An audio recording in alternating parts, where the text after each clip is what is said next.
भगवान राम के मंदिर का, चिर प्रतीक्षित मंदिर का अयोध्या में जो कल जिसका शिलान्यास होना है, उसको लेके पूरे देश में एक उत्साह है। पूरे देश में बहुत तरीके की बातें चल रही हैं। आज से ही पूरे देश में दिए जलाए जाने लगे हैं और एक अलग किस्म का उत्साह देखने को मिल रहा है। लग रहा है दिवाली आ गई है।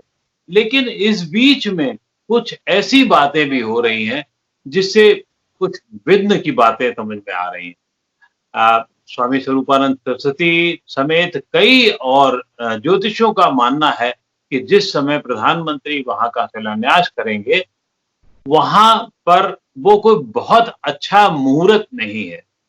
राजनीतिक की बात करें तो दिग्विजय सिंह इस मामले में सबसे आगे दिखते हैं, जो बिल्कुल उसका विरोध करते हुए नज़र आते हैं और वहीं कमलनाथ भी अपने प्रशंसकों से कह रहे हैं, इससे निपटने के लिए आप हनुमान चालीसा का पाठ करें। हनुमान चालीसा का पाठ करना कोई तो बहुत ही अच्छा है और हम सब लोग करते हैं, मंगल के दिन विशेष रूप से किया जाता है।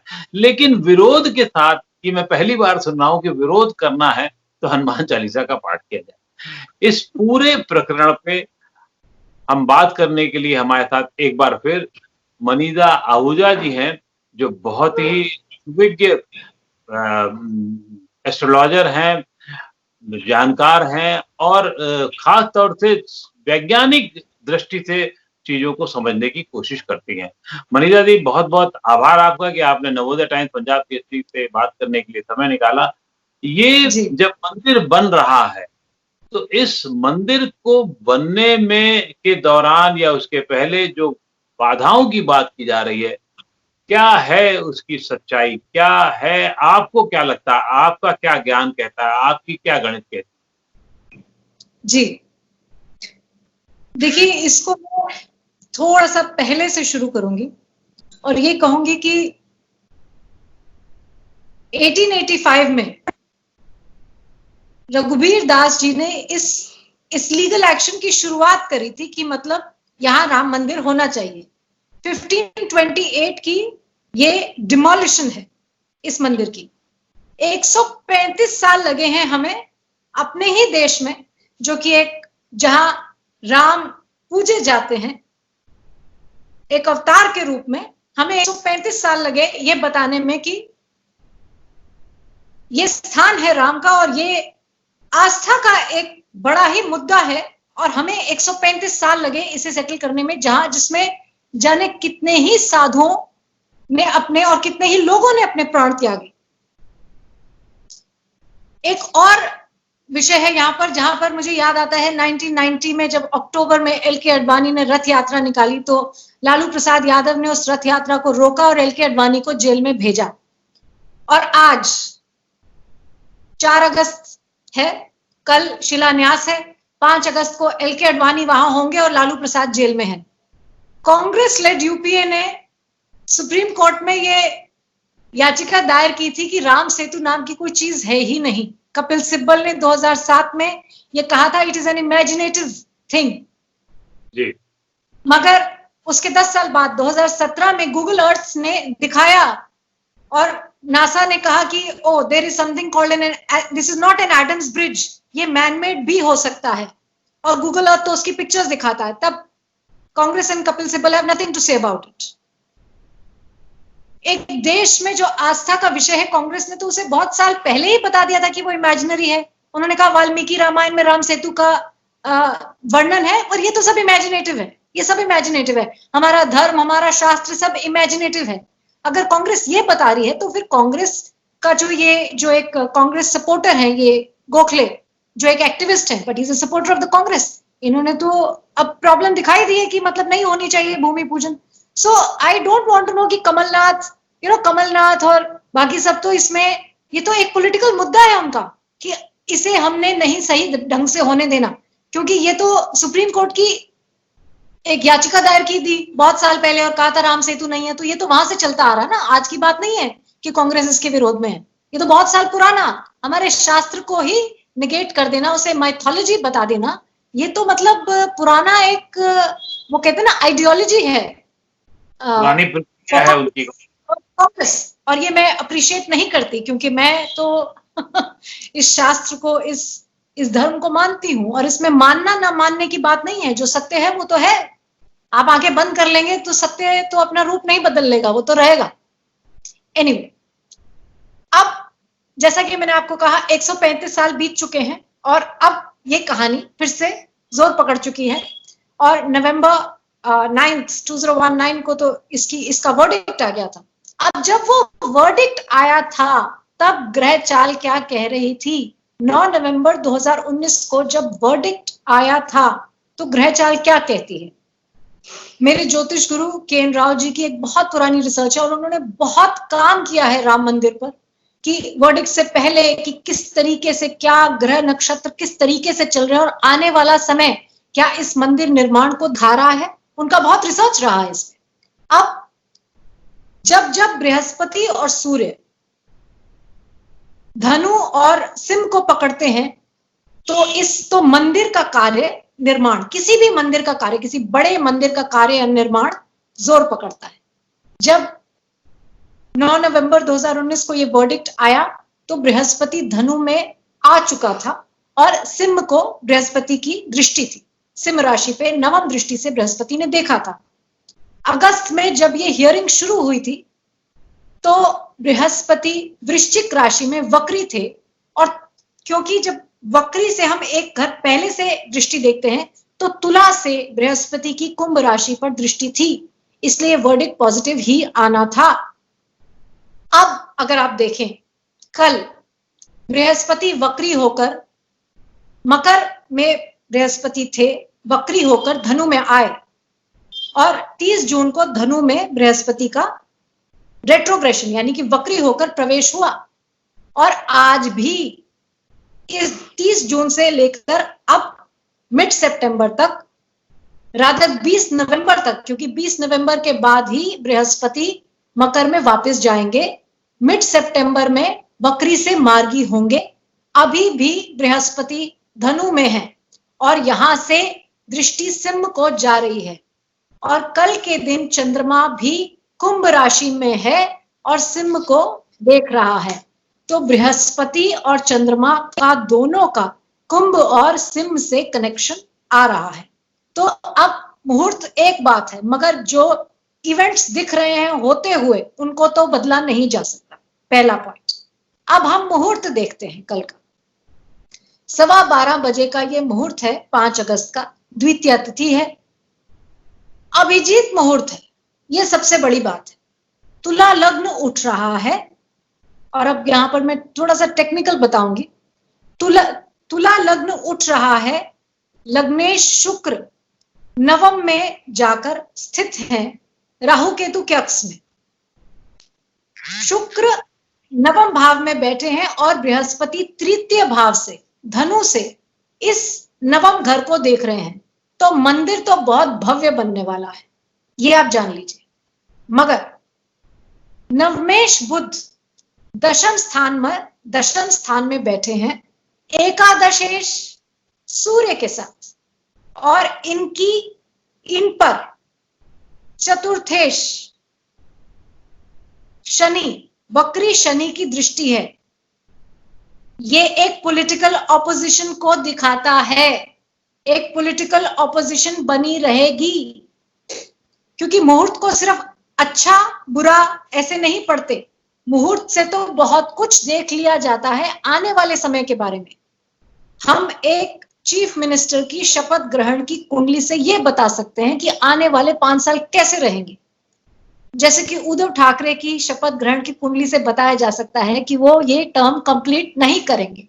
इस पे बातचीत कभी फिर, मैं वैसे बता रही हूं। तो ये मुहूर्त, बिल्कुल, तो ये मुहूर्त और क्या बता रहा है?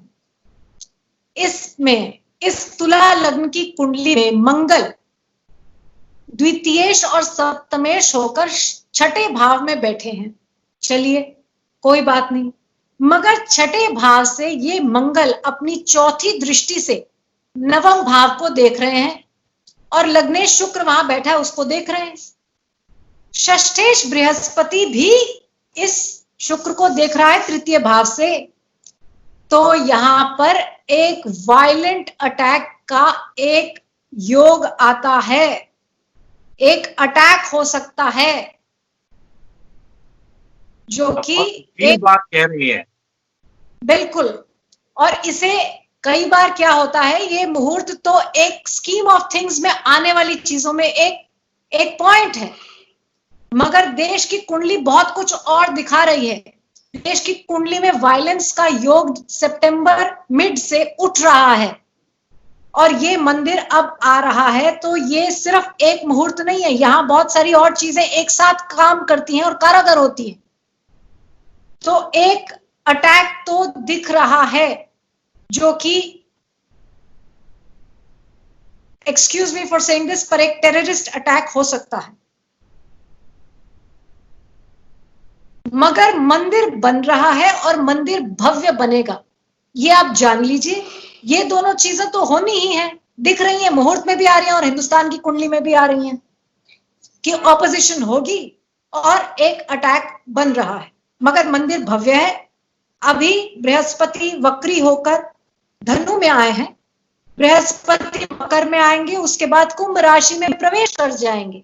जब बृहस्पति कुंभ राशि में प्रवेश करेंगे तो ये मंदिर का निर्माण हो जाएगा, नहीं तो मीन में जाके जब वक्री होके कुंभ की तरफ आएंगे तो ये निर्माण मंदिर तो बन रहा है, क्योंकि बृहस्पति बिल्कुल कुंभ की तरफ है।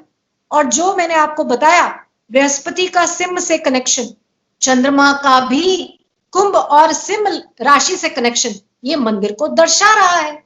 और मेरे गुरु का एक ये कहना है, उनके ज्योतिष गुरु योगी भास्करानंद जी ने ये बात कही थी कि जहां शनि मंगल राहु केतु हैं, वहां कैसे भी कोई कितना भी कोशिश करे, एक परफेक्ट मुहूर्त तो नहीं ला सकता है। मैं मानती हूं, शंकराचार्य जी ने कहा है कि दक्षिणायन है, भादो मास है, भादो मास को ही बहुत अच्छा नहीं माना गया कंस्ट्रक्शन के लिए, मगर सत्येंद्र दास जी ने ये बात बोली है और मैं इस बात से सहमत हूं कि चैत्र मास श्री राम के जन्म का महीना है और भाद्रपद कृष्ण के जन्म का महीना है। कृष्ण अष्टमी आ रही है, भादो कृष्ण अष्टमी आ रही है। जो महीना कृष्ण, जो मास कृष्ण के जन्म का है, उसमें राम मंदिर का निर्माण हो रहा है, इसमें क्या बुरा है। मैं ये मानती हूं कि दक्षिणायन है, उत्तरायण नहीं है, मगर कभी कभी मुहूर्त, आप जैसे एक एग्जाम्पल देती हूँ यहाँ पर, एक बच्चे को 9 महीने के बाद पैदा होना, आप कहते हैं ग्रह गोचर अभी अच्छा नहीं है, हम उसे 1 महीना डिले नहीं कर सकते हैं, उसे उसी वक्त होना है। इसलिए हम उसी दिन के अंदर एक अच्छा लग्न देखकर उस बच्चे का बताते हैं इस वक्त हो सकता है। तो यहाँ पर हमारे पास वक्त ही नहीं है इसे बहुत आगे पीछे करने का, हमें उन्हीं 1-2 दिनों में इसका एक अच्छा लग्न ढूंढ के इस मंदिर का निर्माण करना है। ऑप्शन देखिए ना। दूसरी बात, अभिजीत मुहूर्त। अभिजीत मुहूर्त की क्या महत्ता है, ये कितने ही दोषों को खत्म करता है। श्री राम के जन्म के लिए कहा गया है, नवमी तिथि मधुमास पुनीता, शुक्ल पक्ष अभिजीत हरि प्रीता। तो अभिजीत मुहूर्त में श्री राम का जन्म है, उसी अभिजीत मुहूर्त में मंदिर का निर्माण है। हरिवंश पुराण बताता है, पहले कहा जाता था कि अभिजीत मुहूर्त सिर्फ दिन में आता है, मगर हरिवंश पुराण ये बताता है कि कृष्ण का जन्म भी अभिजीत मुहूर्त में है, इसलिए रात्रिमान में भी अभिजीत मुहूर्त आता है। ये मैं आपको बता रही हूं कि अभिजीत मुहूर्त कितना इंपॉर्टेंट है। यहाँ श्री राम का जन्म, श्री कृष्ण का जन्म, दोनों ही अभिजीत मुहूर्त में है। तो अभिजीत मुहूर्त बहुत कुछ नलीफाई, बहुत से नेगेटिव्स को खत्म कर सकता है अभिजीत मुहूर्त। और ये ना भूलें हम कि बृहस्पति षष्ठेश है, मगर तृतीयेश भी है, और बृहस्पति अपने आप में मंदिर निर्माण का एक कारक है, और वह नवम भाव और लग्नेश को, जो कि नवमस्त है, देखता है। तो मंदिर तो बन रहा है। तो नहीं जी, यहां पर एक बात और समझनी पड़ेगी। एक चौपाई है तुलसीदास जी की रामचरितमानस में, जहां पर वो कहते हैं कि वह दिन जब राम युवराज बनेंगे, वह दिन ही शुभ होगा और वह दिन ही मंगलकारी होगा। तो अगर राम का अभिषेक जिस दिन हो जाएगा वह मंगलकारी है, तो फिर मंदिर बनाने के लिए ये क्या कहना, फिर जिस दिन शिलान्यास होगा वह स्वतः मंगलकारी है। क्योंकि बहुत युगों से योगियों की तपस्या फलित हो रही है उस दिन। तो क्या वह मंगलकारी नहीं है? मगर उसमें थोड़ा रौद्र भाव है, मगर रौद्र भाव चाहिए क्योंकि पॉलिटिकल ऑपोजिशन है, आगे कोई अटैक हो सकता है, तो रौद्र भाव क्यों ना हो? फिर गलत क्या है? नहीं, आपने एक तरफ जो ग्रह नक्षत्र हैं उससे ये बताने की कोशिश की कि जो हो रहा है वो बहुत अच्छा हो रहा है, बहुत बढ़िया है और भव्य निर्माण हो रहा है। लेकिन एक ये भी बता कर के हम सबको मतलब भौचक्का किया है कि कोई एक हमला हो सकता है।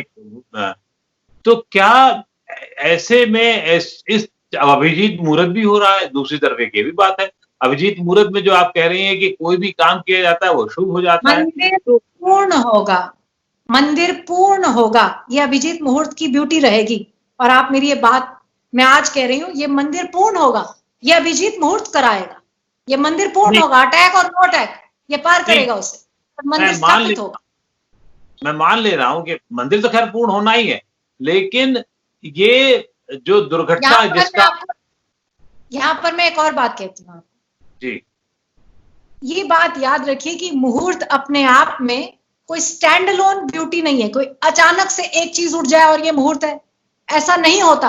मुहूर्त भी एक इवेंट का एक काल चक्र चल रहा है, उसमें एक पॉइंट है मुहूर्त। अब आपको क्या लगता है कि ऐसा कोई मुहूर्त हो सकता है कि जिसमें कांग्रेस कभी इसका पॉलिटिकली विरोध ना करे? तो मुहूर्त भी वो दिखाएगा ना कि विरोध होगा मेरा, मंदिर दिखा रहा है कि मेरा विरोध होगा, क्योंकि ऐसा तो कोई मुहूर्त ही नहीं है, क्योंकि आइडियोलॉजी फर्क है। तो वो मुहूर्त भी वो बता रहा है, अपना सत्य मुहूर्त स्वयं बता रहा है कि ये होगा। अच्छा हम ये मान लेते हैं जैसे आप जो कह रही हैं और कांग्रेस का विरोध भी मान ले रहे हैं हम, लेकिन क्या कांग्रेस इस तरीके का विरोध करके अपना आपके हिसाब से ग्रह नक्षत्रों के हिसाब से वो अपना उत्थान पतन कहाँ देखती है? देखिए, कांग्रेस की कुंडली में जो दशा चल रही है वो फरवरी तक तो बिल्कुल खराब है, और मैं ये बहुत पहले लिख भी चुकी हूं कि कोई इंपॉर्टेंट लीडर का लॉस हो सकता है, जो कि हो भी रहा है। ये काल चक्र है, इसमें कहा नहीं जा सकता कि ऐसा क्यों कर रहे हैं, वो करना नहीं चाहिए, क्योंकि देश के लिए जो सही है, ऑपोजिशन इसलिए उसके अगेंस्ट नहीं जा सकता कि ये रूलिंग गवर्नमेंट डिसाइड करती है, ये कोई मुद्दा नहीं है उसके अगेंस्ट जाने का। अगर वो चीज देश के लिए सही है तो उसको सपोर्ट करना चाहिए। यहां पर पॉलिटिक्स अगर हमने कर दी तो फिर इसका मतलब ऑपोजिशन देश के खिलाफ है, ये तो गलत बात हुई ना, ऐसा तो नहीं होना चाहिए। और मैं नहीं मानती कि कांग्रेस देश के खिलाफ है। अगर कांग्रेस देश के साथ है तो वो उस चीज के खिलाफ नहीं हो सकती जो लार्जर मेजॉरिटी के विश्वास और आस्था का मुद्दा है। और ये सिर्फ आप समझ लीजिए, अवध सिर्फ एक ऐसे ही एक माइथोलॉजिकल स्थान नहीं है, ये सूर्य अग्नि चक्र पर स्थित है अयोध्या। जिस दिन ये मंदिर का निर्माण होगा, आप अग्नि चक्र को प्रतिष्ठित कर देंगे, अग्नि चक्र प्रतिष्ठित होगा और इस देश की कलेक्टिव कॉन्शियसनेस राइज करेगी और धर्म की तरफ लोगों का एक कदम बढ़ेगा धर्म की तरफ। और ये एक या दो का नहीं होगा, ये परस्पर like a larger collective population, ये वो एक स्टेप फॉरवर्ड है। तो अयोध्या अग्नि का कुंड जानिए आप, सिर्फ उसे ऐसे ही मत जानिए। जब मंदिर अग्नि चक्र पर स्थापित हो रहा है तो ये भी तय है कि जो विभिन्न बाधाएं आएंगी उसको भी ओवरकम करने की, उसको भी पार पाने की क्षमता उसमें होगी। तो क्या आप ये पूर्णतया क्षमता है और क्षमता रहेगी। मैंने आपको कहा ये मुहूर्त स्वतः ये बता रहा है कि कोई भी अड़चन आ जाएगी, ये मुहूर्त पूर्ण होगा और ये मंदिर निर्माण होगा। ऑपोजिशन कैसी भी रहे मगर मंदिर निर्माण हो रहा है, ये भी तो मुझे मुहूर्त से निकालना है। बहुत सौम्य मुहूर्त होगा तो बहुत सौम्य मुहूर्त नहीं है, मैं मानती हूं रौद्र है, कोई बात नहीं, कभी कभी रौद्र मुहूर्त भी चाहिए होते हैं। नहीं, लेकिन सवाल ये है कि हम ऐसा देशवासी जो हम सब लोग चाहते हैं शांति के साथ सब चीजें निपटे, तो ये रौद्र मुहूर्त जो है वो उससे ऐसा नहीं है, ये ऐसा नहीं है कि हम रौद्र मुहूर्त बना रहे हैं, ये तो इसलिए मंगल शनि जहां पे भी होंगे थोड़ी दृष्टि बनाएंगे तो वो उग्रता देते हैं। ऐसा नहीं है कि हम अब मंगल को हम मीन राशि से बाहर नहीं निकाल सकते और शनि की दृष्टि मीन राशि पर नहीं निकाल सकते। छठे घर पे शनि की भी दृष्टि है, मंगल मीन राशि में बैठे हैं, शनि मकर से छठे घर को देख रहे हैं। आप कल मत कीजिए, आप कितने दिन वेट करेंगे, आप इंतजार थोड़ी कर सकते हैं कि शनि अब मकर से बाहर जाए, तो ऐसा नहीं है। मगर कुछ जैसा कि मैंने कहा लिमिटेड ही होते हैं ये ऑप्शंस। अब हम इंतजार तो नहीं कर सकते कि शनि यहां से निकल के फिर जब जाए मकर से निकल के कुंभ में जाए, फिर तो हम बैठे रहेंगे 2 साल, वो तो नहीं हो सकता। इसलिए जो पॉसिबल है उसमें बेस्ट मुहूर्त, जैसा कि मैंने आपको बताया, बच्चे को 9 महीने में पैदा होना, आप ये नहीं कह सकते ये शनि मंगल को देख रहा है 3 महीने डिले कर दे, हो नहीं सकता। आप कितना डिले करेंगे, आप 1.5 साल डिले करेंगे, इंतजार करेंगे शनि के उसमें आने का, ये तो बेवकूफी होगी। इसलिए अपनी तरीके से तो ये मुहूर्त ठीक निकाला गया है, मगर कुछ ग्रह चाल को तो बदला नहीं जा सकता ना। शनि तो 2.5 साल एक राशि में रहते हैं, अब क्या करें उसको, कोई बात नहीं, छठे घर पे जोर आ रहा है और मंगल छठे घर से ही नवम भाव को देख रहे हैं, तो प्रॉब्लम तो दिख रही है। मगर ऐसा तो नहीं है हम अगर कहीं ये मुहूर्त ठीक नहीं है तो कब आएगा अच्छा मुहूर्त, कितने साल वेट करेंगे, वी कैन नॉट वेट। कुछ चीजों को तभी करना पड़ता है तो जो बेस्ट होता है। वो कहते हैं जब कुछ समझ नहीं आए तो अभिजीत मुहूर्त, गोधूली मुहूर्त, ये बहुत पुराना मुहूर्त चिंतामणि का वो है, सूत्र है। जब कुछ भी समझ ना आए और आपको करना है और आपके पास यही 2 या 3 दिन है तो आप गोधूली मुहूर्त लें, आप अभिजीत मुहूर्त लें और कार्य को करें, संपन्न करें, सोचे नहीं, नहीं तो 2 साल बैठे रहेंगे। दूसरी बात, हिंदुस्तान की इंडिपेंडेंस होनी थी, हमारे पास दिन था 15 अगस्त को, ले लो इंडिपेंडेंस। अब डॉक्टर राजेंद्र प्रसाद ने कहा कि अगर 15 अगस्त को ही लेनी है तो टाइम मैं ठीक चूज करूं क्योंकि मेरे पास दिन एक है, अब लग्न देखना है। तो उन्होंने हरि प्रसाद सोलन वाले जो सूर्य नारायण व्यास जी और त्रिवेदी जी, उनसे बात की और हमारी जो इंडिपेंडेंस है उसका मुहूर्त स्थिर लग्न में पुष्य नक्षत्र अभिजीत मुहूर्त निकाला। ये 12 बजे मिडनाइट का मुहूर्त जो है ये कैसे निकल रहा है, ये भी अभिजीत मुहूर्त, पुष्य नक्षत्र महानक्षत्र शनि का और वृषभ लग्न, ये कह के मुहूर्त निकाला गया। मगर उस टाइम भी राहु लग्न में थे, ऑप्शन नहीं थी हमारे पास। हमने कहा कोई बात नहीं, तीसरे घर में बहुत प्लैनेट्स हैं, 5 प्लैनेट्स हैं, हमेशा पड़ोसी देशों से प्रॉब्लम बनी रही। अब हमें देखना था कि आगे जाके क्या चीज बैठेगी, हम गिरेंगे नहीं, हम चलेंगे, चाहे पड़ोसी देशों से प्रॉब्लम रहे। वो भी मुहूर्त है, हिंदुस्तान का भी मुहूर्त है कुंडली का, जो 15 अगस्त रात 12 बजे की है। ये किसी के मन का विचार नहीं था कि रात को 12 बजे कर दिया जाए, ये ज्योतिषीय मुहूर्त है। और इंटरेस्टिंगली इसे इंडिया में कोई किताब नहीं बताती, मगर कन्फेशंस ऑफ एन ऑप्टिमिस्ट एक किताब इस बारे में बताती है और इसका प्रूफ वो किताब है, I forget the author of the book, sir wait, I forget the first name, but that is मतलब वो प्रूफ है इस बात का। तो मुहूर्त में कुछ लिमिटेशंस रहती हैं, पर हम लार्जर गुड के लिए मुहूर्त लेते हैं। ये नहीं है कि हम रौद्र मुहूर्त बना रहे हैं, वो थोड़ी है। अब मंगल को मैं मीन राशि से हटाने के लिए फरवरी तक इंतजार करूं या शनि को मकर से हटाने के लिए मैं 1.5 साल इंतजार करूं, वो तो नहीं हो सकता। तो इसलिए तुला लग्न, लग्नेश नवम में, बृहस्पति की दृष्टि, मंदिर बन रहा है, इसके अलावा मेरे हाथ में और कुछ नहीं। सब कुछ मंगल ही मंगल हो ये हम कामना ही कर सकते हैं, लेकिन आपके हिसाब से सब कुछ मंगल हो इसके लिए क्या कुछ और किया जाने की जरूरत है, या सिर्फ ये है जो कहा गया है अभिजीत मुहूर्त में क्रम करें और आगे बढ़ें और फिर देखा जाएगा, यही होगा? देखिए, विरोध के लिए कोई हनुमान चालीसा करे या ना करे, मगर कभी हनुमान राम का विरोध नहीं कर सकते। इसलिए जो ये सोच रहे हैं कि वो विरोध से हनुमान चालीसा पढ़ेंगे, इससे बड़ी बेवकूफी नहीं हो सकती, क्योंकि हनुमान कभी राम का विरोध नहीं कर सकते। हनुमान तो धर्म की रक्षा के लिए खड़े हैं और राम तो स्वयं मर्यादा पुरुषोत्तम है। तो इसलिए हनुमान चालीसा पढ़ी जाए और धर्म के रास्ते पे चला जाए। आप अपने अपने जीवन में, अपने अपने दायरे में धर्म के रास्ते पर चलें और धर्म को ही स्थापित करें, गलत नहीं करें, अपने आप में राम राज्य स्थापित होगा। अपने इस राष्ट्र में, जो इस शरीर में आप राम राज्य स्थापित कर सकते हैं? आप गलत तरीके से कमाया गया पैसा खाएंगे तो उसका अनाज खाएंगे तो राम राज्य इस शरीर में भी स्थापित नहीं होगा, बाहर कैसे होगा? तो सिंपल सा एक सूत्र है, राम राज्य इस राष्ट्र में स्थापित करें तो राष्ट्र में, इस देश में राम राज्य स्थापित होगा। और राम राज्य कोई फिलोसॉफिकल पॉइंट नहीं है, कोई हिंदू या एंटी हिंदू मुद्दा नहीं है, तो सत्य है। हम राम राज्य क्या है? राम राज्य सत्य पे रहना, सच बोलना, ईमानदार होना। क्या ये गलत है? या क्या ये कोई, इसमें हिंदू और एंटी हिंदू क्या है सत्य पे रहने में? कुछ भी नहीं है। आप विरोध करना चाहें, बुद्धि भ्रष्ट हो जाए तो आप कह सकते हैं ये एंटी हिंदू है। इसका मतलब हिंदू इज अबाउट बीइंग, मतलब हिंदू सत्य पर रहने का मतलब ये है, इसका मतलब आप कहते हैं। क्योंकि राम राज्य तो सिर्फ सत्य की स्थापना है और कुछ नहीं है। इसका मतलब जो सत्य पर है वो रुक जाएगा, जो सत्य पर है वो गिर जाएगा। इसमें क्या गलत है, आप बताइए। नहीं, बिल्कुल सही है। और हम ये कल्पना करते हैं, मानते हैं कि सत्य पर रहें और सत्य पर हमारा देश रहते हुए, सत्य पर चलते हुए, हमारे जो कर्णधार हैं वो सत्य पर चलते हुए देश को आगे ले जाएं, यही कल्पना कर सकते हैं और यही कामना भी कर सकते हैं।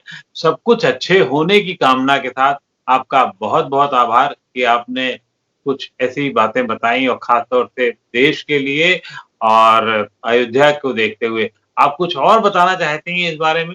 मैं बस एक लाइन कहकर इसको समाप्त करूंगी। मैंने अभी कहा कि इस देश की इंडिपेंडेंस का जो मुहूर्त है वो कहाँ बताया गया, कैसे बताया गया, तो मुझे नाम याद आ गया, सर वुड्रो वायट।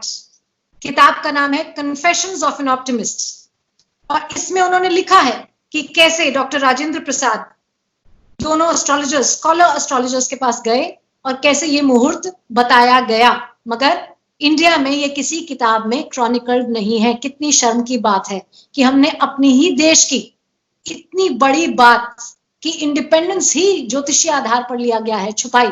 तो ये पूरा नाम है उनका, सर वुड्रो वायट। नहीं, नहीं, बहुत अच्छा है। और हम फिर यही कामना करते हैं कि अभिजीत मुहूर्त में जो ये कर्म किया जा रहा है, जो शिलान्यास किया जा रहा है, वो सबके लिए, देश में किसी एक धर्म के लिए नहीं, सभी के लिए, पूरे देशवासियों के लिए शुभ का मुहूर्त हो, शुभ लाए। और इसी के साथ बहुत-बहुत आभार आपका। शुक्रिया। नमस्कार।